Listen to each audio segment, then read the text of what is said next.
Jemaat terkasih yang saya kasih di dalam nama Tuhan Yesus Kristus, kembali kita diperhadapkan pada situasi kita harus masuk kepada PPKM, di mana pembatasan untuk kita tidak bisa lagi beribadah untuk sementara waktu di gedung ibadah. Tetapi saya percaya bahwa kita diberikan anugerah oleh Tuhan lewat media seperti ini. Injil tetap bisa diberitakan, kebenaran firman Tuhan bisa tetap diberitakan. Dan setiap orang yang mendengarkan firman Tuhan, dia tidak akan pernah menjadi lemah. Sebab firman Tuhan memberikan kekuatan kepada kita sekalian. Saudara-saudara sekalian, saya ingin mengajak saudara sekalian membaca Alkitab 4 ayat dulu di awal ini. Untuk mengantar kita kepada topik diskusi firman Tuhan yang akan saya sampaikan kepada kita. Saya mengajak kita sekalian membuka Alkitab kita dari kitab 1 Samuel pasal yang pertama, ayat yang keempat sampai ayat yang ke-8. Silakan saudara membuka Alkitab saudara, kitab 1 Samuel pasal yang pertama, ayat 4 ayat sampai ayat yang ke-8. Saya bacakan bagi saudara sekalian. Pada hari Elkana mempersembahkan korban, diberikannya lah kepada Penina istrinya dan kepada semua anaknya yang laki-laki dan perempuan masing-masing sebagian. Meskipun ia mengasihi Hana, ia memberikan kepada Hana hanya satu bagian, sebab Tuhan telah menutup kandungannya. Tetapi madunya selalu menyakiti hatinya sebab ia gusar, karena Tuhan telah menutup kandungannya. Demikianlah terjadi dari tahun ke tahun. Setiap kali Hana pergi ke rumah Tuhan, Penina menyakiti hati Hana, sehingga ia menangis dan tidak mau makan. Lalu Elkana suaminya berkata kepadanya, Hana, mengapakah engkau menangis? Dan mengapa engkau tidak mau makan? Mengapa hatimu sedih? Bukankah aku lebih berharga bagimu daripada 10 anak laki-laki? Saudara terkasih di dalam Tuhan, saya senang sekali ketika Roh Kudus memberikan saya sebuah pengertian tentang topik yang akan saya bagikan pada saudara. Tetapi sebelum saya lebih jauh membawa topik ini kepada saudara sekalian, saya ingin dulu memberikan sebuah tema. Sepanjang bulan ini kita akan berbicara di bawah sebuah tema besar yang saudara sudah tahu tentang doa. Saya sedang mendorong setiap jemaat atau setiap orang yang mendengarkan khotbah ini, agar kita membangun sebuah kehidupan, sebuah gaya hidup dalam kehidupan kita, yaitu gaya hidup untuk berdoa. Sebagaimana bulan-bulan sebelumnya kita memberikan akronim kepada setiap nama bulan, dan pada bulan ini kita memberikan akronim kepada nama bulan ini sebagai buah. Akronim nama buah yaitu buah wuni. Mungkin saudara jarang mendengarkan nama buah ini. Buah wuni atau juga dengan perkataan lain, sebutan lain, buah ini dikenal sebagai buah buni. Buah ini memiliki manfaat yaitu sebagai menjaga kekebalan tubuh dan juga sebagai antioksidan. Tetapi saya tidak akan membahas manfaat buah ini. Saya hanya meminjam akronim daripada buah ini untuk menyampaikan 4 tema khotbah sepanjang bulan ini. Sebelumnya saya telah sampaikan tentang waktu sembahyang. Saudara bisa baca dari Kisah Rasul pasal yang ketiga, ayat pertama sampai ayat yang ke-10. Ketika Petrus dan Yohanes berjalan datang ke bait Allah pada pukul 3 petang, waktu sembahyang mereka. Dan mereka bertemu dengan sebuah kemustahilan. Ada orang yang meminta-minta. Dan orang ini, dia terlahir sebagai orang yang lumpuh sejak lahirnya. Tetapi puji Tuhan, Petrus berkata kepada orang ini, lihatlah kepada kami. Emas dan perak tidak ada padaku, tetapi demi nama Yesus orang Nazaret itu bangkitlah dan berjalanlah. Saudara tahu ringkasan khotbah ini. Tetapi saya akan membahas pada hari ini tentang sebuah tema yang kedua, yaitu tentang sesuatu yang kita belajar dari Hana. Saudara-saudara, sebelum saya menyebutkan nama temanya, saudara tahu bahwa Hana adalah salah satu dari istri seseorang yang bernama Elkana, orang Efraim. Ia tidak dikaruniai anak sebagaimana Penina, istri Elkana yang lainnya. Hana sedih karena situasi tersebut.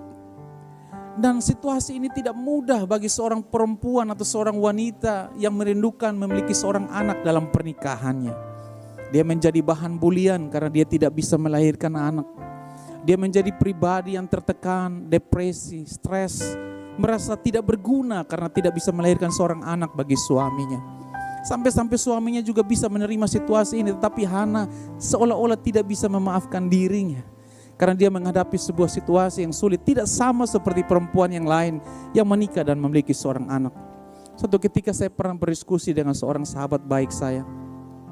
Bahkan dia sudah menikah lebih dari 11 tahun. Dia tidak kunjung memiliki seorang anak juga. Dan karena mereka memiliki tingkat ekonomi yang cukup baik, dia dan suaminya memutuskan untuk pergi ke mancanegara untuk mengusahakan bayi tabung. Singkat ceritanya, segala usaha mereka sia-sia. Tetapi hari ini saya melihat dia cukup bersuka cita karena dia bisa mengangkat beberapa orang anak yang bisa dia cintai dan dia kasih seperti seorang anak yang dilahirkan dari kandungannya sendiri. Kembali kepada kisah Hana, saudara sekalian, kita tiba kepada sebuah situasi yang cukup pelik. Hana memiliki sebuah situasi yang tidak mudah. Mungkin saya ingin bertanya di awal daripada pemberitaan firman Tuhan hari ini. Apakah saudara pernah atau apakah saudara sedang berada di titik terendah pergumulanmu saat ini? Engkau mungkin hopeless, engkau hilang pengharapan.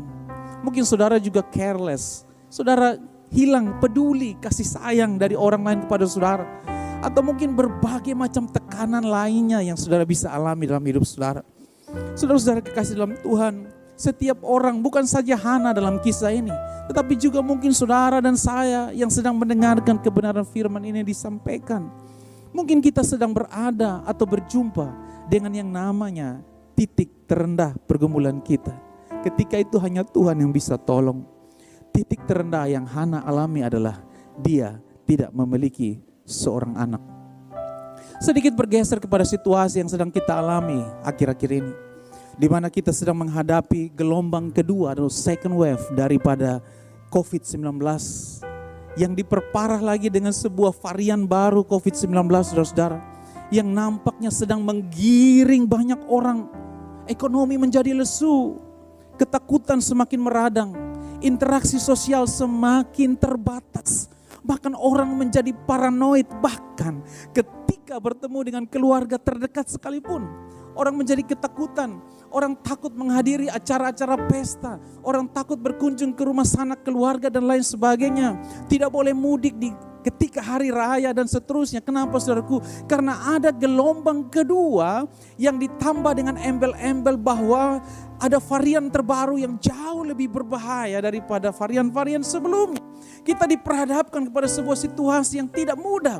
Sebuah situasi yang membuat kita seolah hopeless, hilang pengharapan. Kita tidak bisa datang kepada orang yang kita cintai, orang yang kita kasih. Mungkin kalau saudara tinggal berpisah dengan rumah orang tuamu, saudara tidak bisa sowan ke rumah orang tuamu, saudara tidak bisa datang ke mertuamu, saudara tidak bisa mengunjungi sanak saudaramu. Bahkan pada saat-saat seperti ini, ketika saudara sedang mendengarkan firman Tuhan, bahkan engkau hanya bisa mendengarkan firman Tuhan tanpa berkumpul di sebuah gedung ibadah yang sama, di mana saudara dan orang lain, jemaat sekalian bisa berkumpul di tempat itu sebagaimana mestinya. Kebimbangan dan kekhawatiran silih berganti menghampiri pikiran dan perasaan kebanyakan orang yang saya katakan tadi. Takut, khawatir, bingung, sedih, bercampur aduk menjadi satu.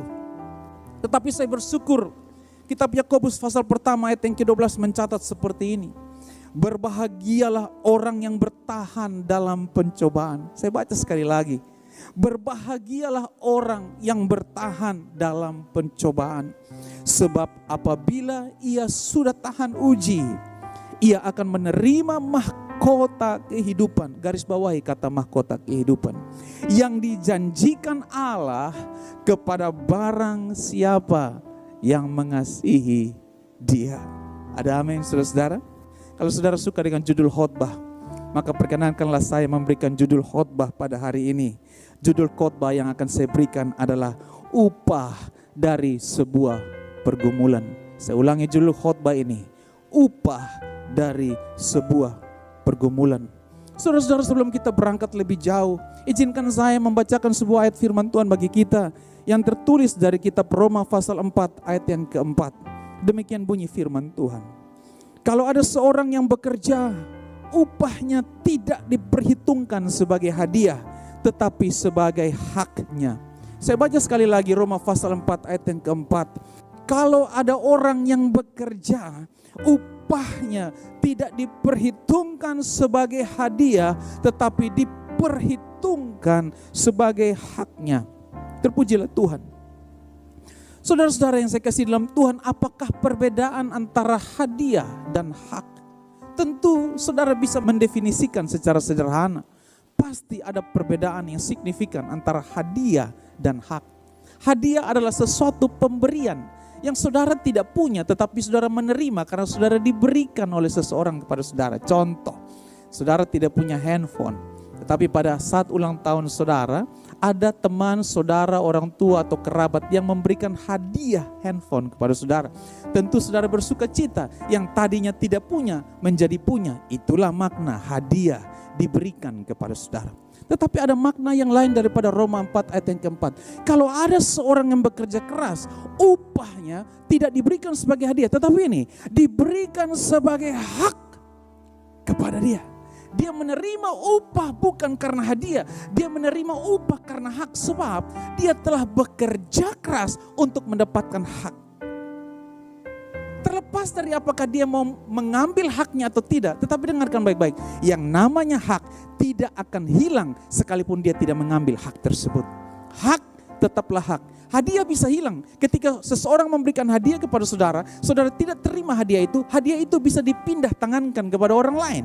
Alias saudara tidak bisa mengambil pada kesempatan berikutnya karena hadiah itu sudah diberikan kepada orang lain. Saudara kehilangan kesempatan untuk memperoleh hadiah.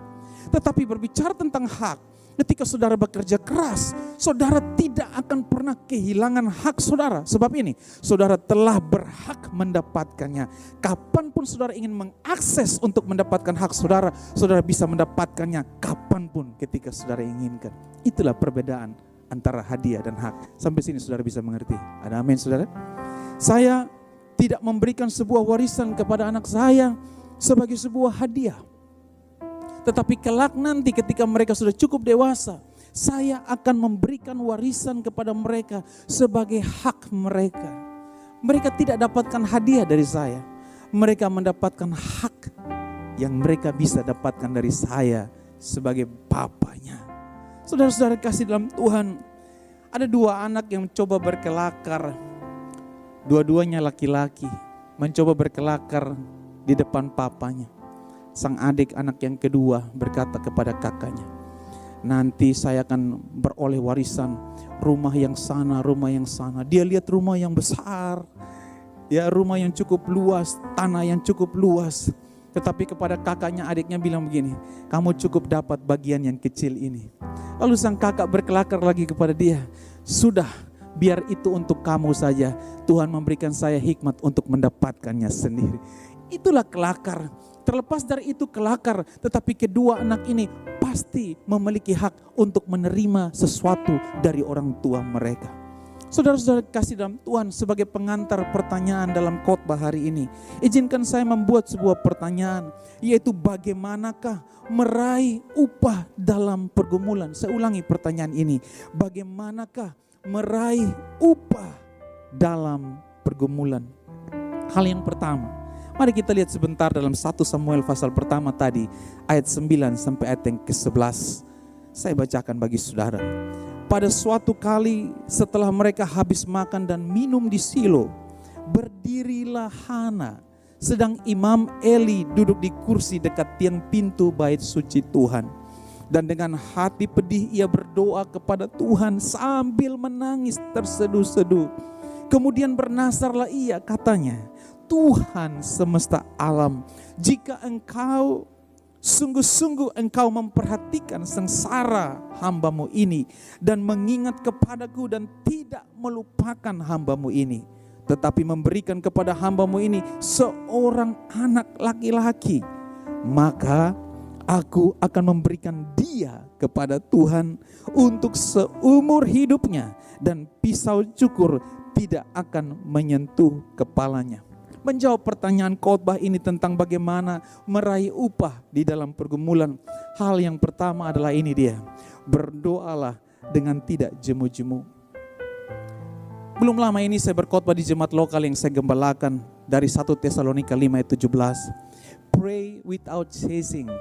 Berdoa tanpa henti, berdoa tanpa batas, berdoa sebagai gaya hidup. Di dalam kisah Hana ini seolah Hana sedang merayu Tuhan. Kalau saudara perhatikan ayat yang ke-10 dan ayat ke-11, Hana sedang merayu Tuhan dengan tangisan yang terseduh-seduh. Pernah kalau saudara melihat seorang anak gadis datang kepada papanya, mungkin dia belum bicara sesuatu, tapi ketika dia merengek, dia menangis, dia mengalirkan air matanya, mungkin papanya akan terkesan dengan tangisannya. Lalu papanya mungkin bertanya kepada dia, ada apa nak, apa yang kamu butuhkan?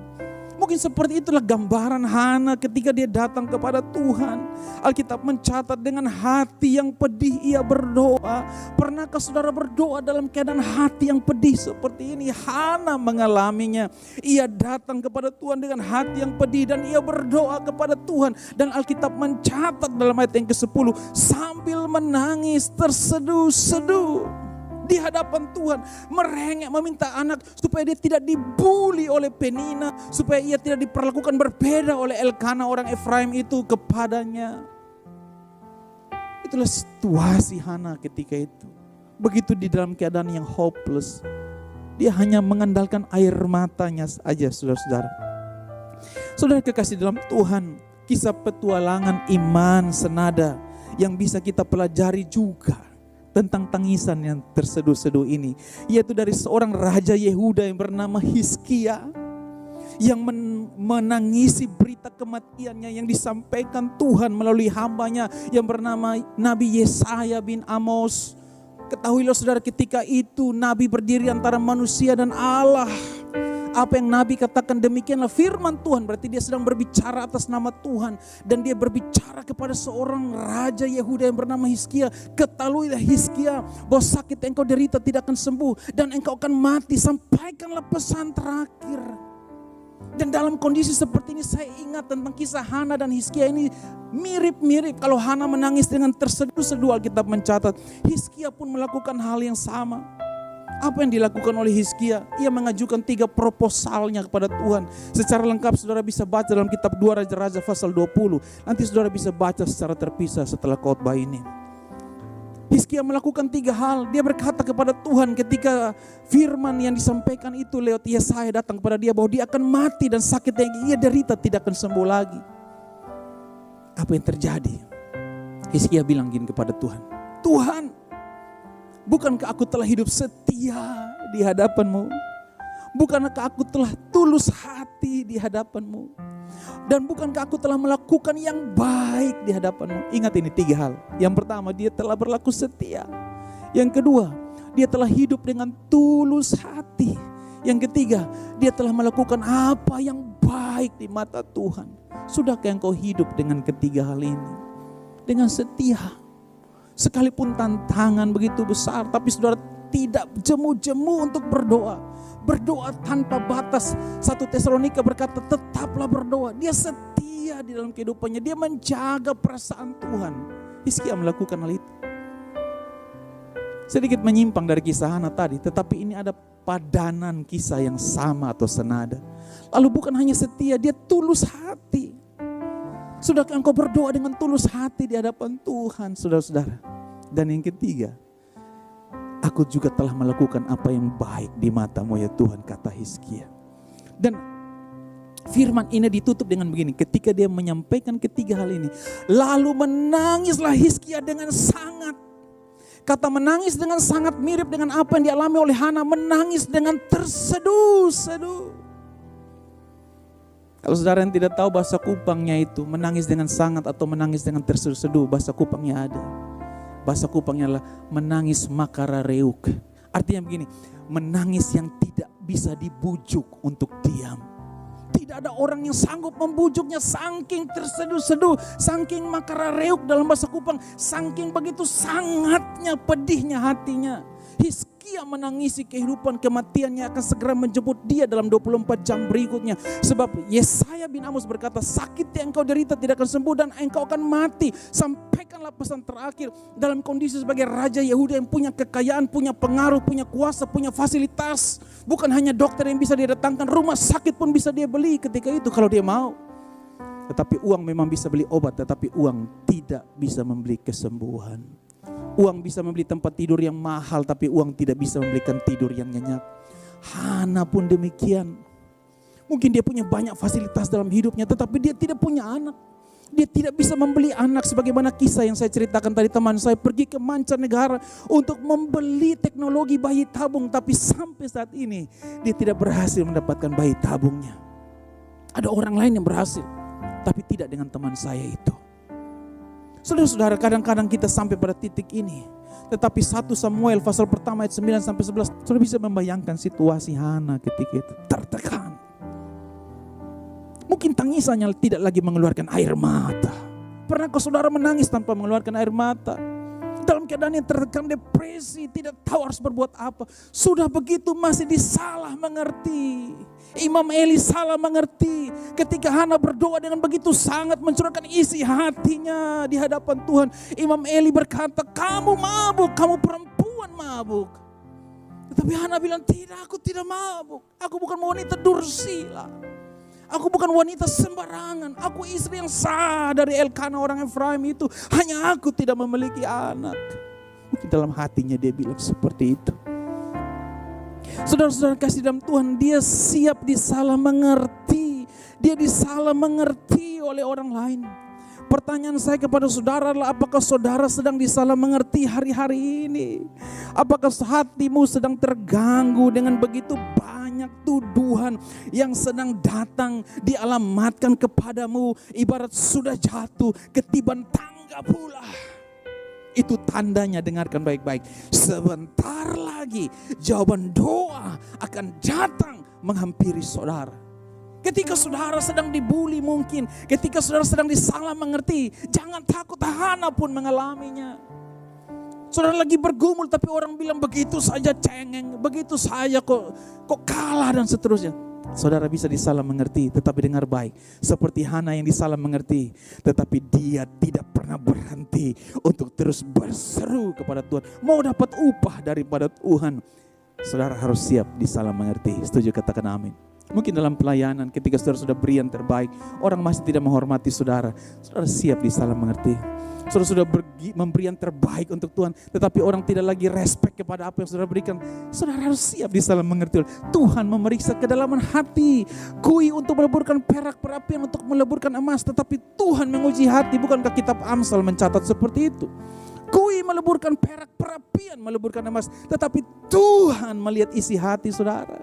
Hana memilih untuk bisa disalah mengerti, tetapi dia tidak berhenti dalam pergumulannya. Ada sebuah ilustrasi lama, mungkin saudara masih ingat kisah ini. Seorang ayah dan seorang anak laki-lakinya, mereka punya sebuah kuda putih yang bagus. Lalu mereka berjalan, satu di sebelah kiri dan satu di sebelah kanan. Ayahnya di sebelah kiri dan anaknya di sebelah kanan kuda. Lalu mereka berjalan bersama-sama dengan kuda ini. Dan orang-orang yang mereka temui bilang begini, dasar bodoh, ada kuda kok tidak dinaiki, malah mereka toh berjalan di samping kuda itu. Mereka disalah mengerti, padahal mereka hanya ingin menikmati berjalan bersama kuda. Lalu saudara-saudara, supaya orang itu jangan terlalu ngoceh, kemudian ayah itu mempersilakan anaknya, oke nak, kamu naik ke atas kuda ini biar papa berjalan di sampingmu dan di samping kuda ini. Ketemu lagi orang di kampung itu dan orang kampung itu berkata begini, dasar anak tidak tahu diri, kok tega-teganya naik kuda dan membiarkan papanya sudah tua berjalan di samping kuda. Kalau begitu anaknya bilang, Pak gantian, papa yang naik ke kuda dan saya yang berjalan di samping kuda dan di samping papa. Ketika mereka bertemu dengan orang lain di kampung itu, orang kampung itu bilang begini, dasar orang tua tidak tahu diri, kok enak-enaknya naik kuda dan membiarkan anakmu berjalan kaki di samping kamu. Saudara-saudara, apapun yang kamu perbuat dalam hidup ini tidak bisa menyenangkan hati semua orang. Mungkin kamu disalah mengerti, mungkin saudara akan disalah mengerti. Hana pun memilih untuk disalah mengerti oleh Imam Eli sebagai perempuan yang sedang mabuk, tapi dia terus ada dalam hadirat Tuhan. Ini yang saya suka dari Hana. Sekalipun dia salah mengerti, dia disalah mengerti, tetapi dia tetap berada dalam hadirat Tuhan. Amin, saudara-saudara. Saya menyampaikan ini dengan penuh sukacita kepada saudara, supaya saudara tahu bahwa di dalam Tuhan tidak pernah mengecewakan setiap saudara yang dan saya yang terus berharap kepadanya. Di dalam hadiratnya, Hana terus bergumul di hadapan Tuhan. Hal yang ketiga, bagaimanakah mendapatkan upah dari pergumulan? Yang pertama tadi, berdoa dengan tidak jemu-jemu. Yang kedua, siap disalah mengerti. Dan dari Hana yang ketiga kita baca ayat 17 dan ayat 18 dari 1 Samuel pasal pertama ini. Jawab Eli, pergilah dengan selamat dan Allah Israel akan memberikan kepadamu apa yang engkau minta daripadanya. Sesudah itu berkatalah perempuan itu, biarlah hambamu ini mendapat belas kasihan daripadamu. Lalu keluarlah perempuan itu, ia mau makan dan mukanya tidak muram lagi. Hal yang ketiga, saudara-saudara, bagaimana cara mendapatkan upah dalam pergumulan. Dari Hana kita belajar. Hal yang ketiga adalah tidak patah semangat, tidak sensi, tidak cepat terluka, tidak cepat kalah dengan situasi, tidak cepat mengalah dengan keadaan. Dia tidak patah semangat. Tiba waktunya Eli yang tadi salah mengerti berkata, pergilah dengan selamat dan Allah Israel akan memberikan kepadamu apa yang engkau minta daripadanya. Kemudian Hana berbenah diri, biar hambamu ini mendapat belas kasihan daripadamu, kata Hana. Lalu keluarlah perempuan itu, ia mau makan. Yang tadinya tidak mau makan karena dia sedih. Dia tidak minum karena dia sedih. Karena dia sedang bersusah hati, dia sedang menangis terseduh-seduh. Akhirnya mukanya tidak muram lagi. Dia tidak patah semangat. Ada amin, saudara-saudara. Maukah saudara menerima upah? Jangan patah semangat. Ada pujian yang berkata, ku tak akan menyerah pada apapun juga, sebelum ku coba semua yang ku minta, tetapi ku berserah kepada kehendak-Mu. Hatiku percaya Tuhan punya rencana. Hana tidak menyerah, Hana tidak patah semangat. Dia berubah dari muram, yang tadi tidak mau makan menjadi makan. Ketika Eli tidak lagi salah mengerti dan Eli memperkatakan perkataan berkat kepadanya, berubahlah situasi hati Hana. Dia kembali mendapatkan semangatnya. Dia tidak patah semangat. Padahal sebelumnya dia dikatakan sebagai perempuan yang sedang mabuk. Ia tetap menjaga hatinya. Dan ia tetap menghargai hamba Tuhan yang bernama Eli itu. Saudara-saudara, seorang sahabat saya berjuang keras. Untuk 1,5 tahun ini gagal kembali ke negaranya. Dan puji Tuhan beberapa hari lalu dia sudah berhasil kembali ke negaranya. Waktu dia ingin kembali tanggal 30 Mei yang lalu, tiba-tiba maskapai penerbangan yang dia tumpangi mengirimkan email kepadanya bahwa mereka tidak jadi terbang ke Australia karena Australia sedang lockdown di tanggal 30 Mei yang lalu.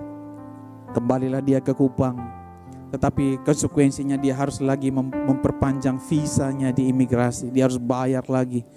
Kemudian dia harus kembali, katanya jadwal berikutnya tanggal 6 Juli.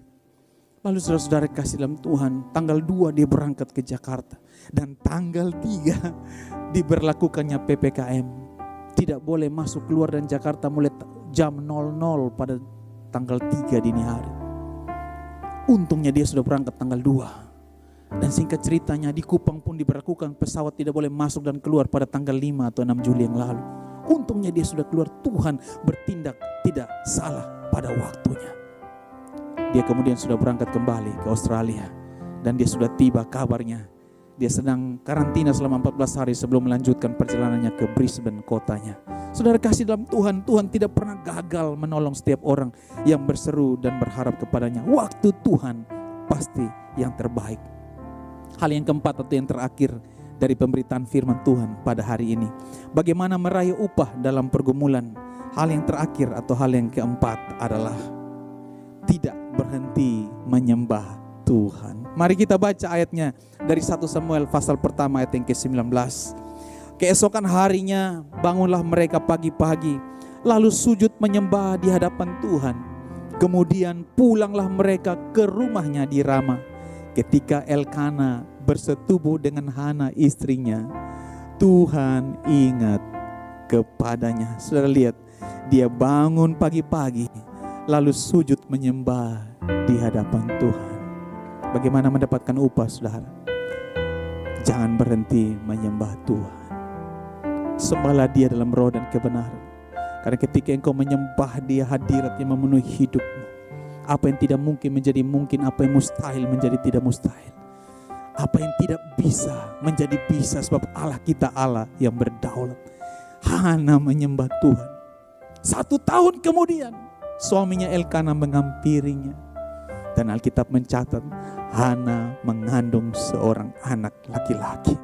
Saudara-saudara kasih dalam Tuhan, kesimpulan daripada khotbah pada hari ini, akhir penantian dalam pergumulan panjangnya pun terjawab pada ayat yang ke-20 dari 1 Samuel pasal pertama ayat yang ke-20 dikatakan, maka setahun kemudian mengandunglah Hana dan melahirkan seorang anak laki-laki. Ia menamai anak itu Samuel, sebab katanya, aku telah memintanya daripada Tuhan. Sudahkah engkau meminta sesuatu kepada Tuhan dan bertahun-tahun tidak kunjung dijawab? Jangan takut, tetaplah menyembah Dia. Ada waktunya di mana engkau akan meraih upahmu, bukan sebagai hadiah, tetapi sebagai hak yang akan diberikan kepada saudara. Saudara-saudara kasih dalam Tuhan, Hana telah menerima upahnya sebagai buah dari kehidupan doanya yang tidak pernah berhenti. Hal yang pertama dari pelajaran hari ini kita belajar bagaimana meraih upah dalam pergumulan. Yang pertama, berdoalah dengan tidak jemu-jemu. Yang kedua, siaplah disalah mengerti.